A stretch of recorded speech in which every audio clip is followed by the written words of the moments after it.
Hi, welcome back RR vlogs. ఈరోజు vlog వచ్చేసి రోటి పచ్చడి అండి, చింతాకు పచ్చడి. ముందుగా ఎండుమిర్చి, జీలకర్ర, ధనియాలు అవన్నీ దోరగా వేయించుకోవాలి.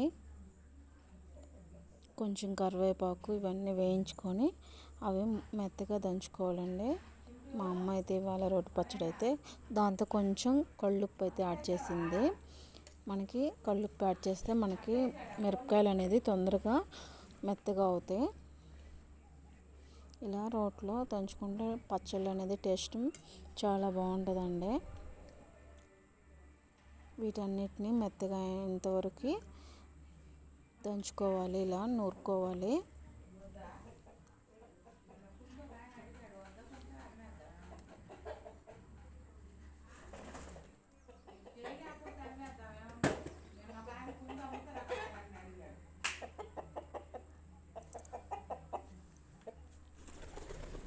ఇప్పుడు ఇందులో కొంచెం వేయించుకున్న శనక్కాయ పప్పులు అయితే యాడ్ చేసుకొని వాటిని కూడా మెత్తగా దంచుకోవాలండి.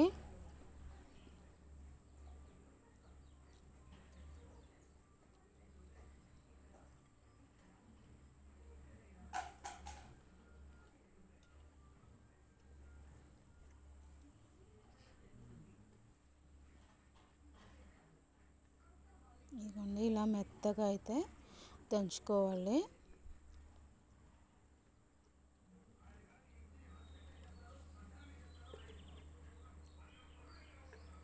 ఈ కన్సిస్టెన్సీలో అయితే మనకి రావాలి. ఇప్పుడు ఇందులో చింతాకు కొంచెం ఆయిల్ యాడ్ చేసుకొని కొంచెం వాటర్ యాడ్ చేసుకొని చింతాకునైతే మనం మగ్గించుకోవాలి. అది కూడా ఇందులో యాడ్ చేసుకొని మెత్తగా దంచుకోవడమేనండి. సమ్మర్లో మనకి చింతాకు అయితే బాగా దొరుకుతుంది కదండి. అప్పుడప్పుడు ఇలా లాస్ట్గా చిన్నులపాయలు అయితే యాడ్ చేసుకోవాలి. టేస్ట్ అనేది చాలా బాగుంటుంది.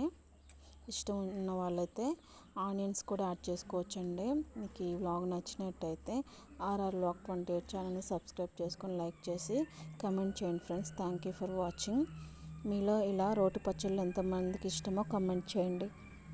Thank you for watching. పచ్చడి అనేది సూపర్ టేస్టీగా ఉంది.